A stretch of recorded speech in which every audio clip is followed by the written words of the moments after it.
Hello everybody.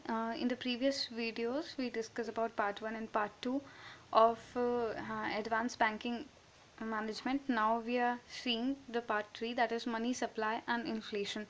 So in our economy, our banks are responsible for the money circulation, and the banks have a specified method for knowing how much money is there in circulation. So, how do they know that how much money is in circulation? There are four types of values which RBI has given as M1, M2, M3, and M4, and through these RBI determines what is the amount of money in the circulation and how much repo rate it has to maintain. This is the way how the repo rate and everything else is decided. So first is to know how much money is to be kept with the people, because money is what? Money is your purchasing power, and as in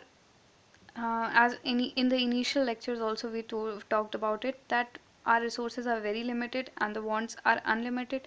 So the only way to limit the wants is controlling the money. Money is a legal tender, and with which we can buy anything, and this is the way how RBI determines how much monetary power a person should have. So first is narrow money, which is M1, and this is currency which is held by the public. That is the amount of money you have in your pocket. This is currency with the public. That is currency in circulation minus cash held by bank. See, the bank closes every day and we have cash in hand calculations. This is subtracted from the total money which the public is having, plus the demand deposits with the banking system. Demand deposits is how much amount of money you get on demand. On demand means which is your money, and you can go to the bank and ask for the money, and bank has to uh, give that, right? And this is very different from the time deposits like FDs or RDs which you make. The demand deposits is not a contract like FD and RD that you yeah, go within bank and say that okay, we are having a contract for 10 years and my FD should be, my this amount should be converted to this amount after 10 years at this percent rate of interest. So this is very different.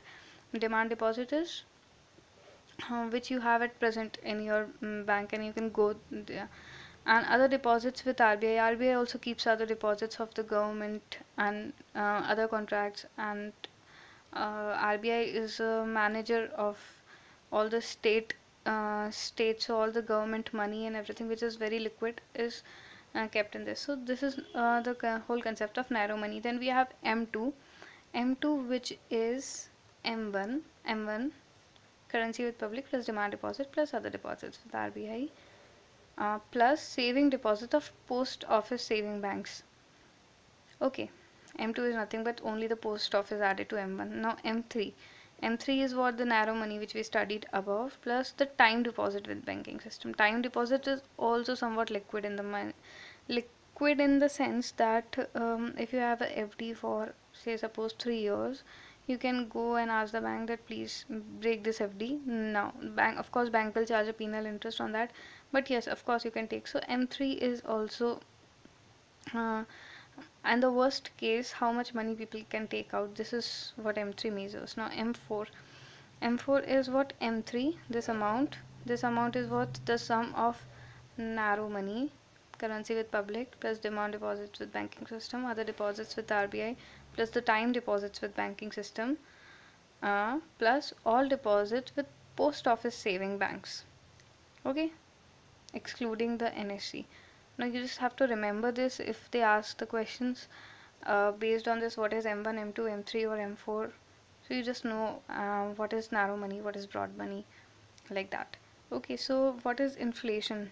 Inflation is fall in purchasing power. Suppose if at present time I am having rupee 100 in my hand, if after 5 years also I have, say suppose rupees 150 in my hand, then these both will be equal, these both will give me equal purchasing power. this amount, this 50 rupees is the inflation amount, which means that for suppose rupees 100, today I am able to buy 10 pence. After 5 years also I am able to buy 10 pence. Then this rupees 100 today is equal to rupees 150 tomorrow, right?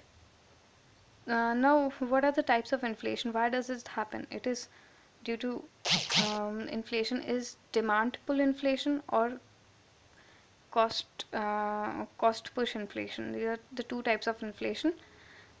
If inflation is because the demand rises and hence the price also rise, then this is demand inflation. The cost means if I have this pen and the manufacturing of this pen, the cost of production of this pen rises and the price also rises.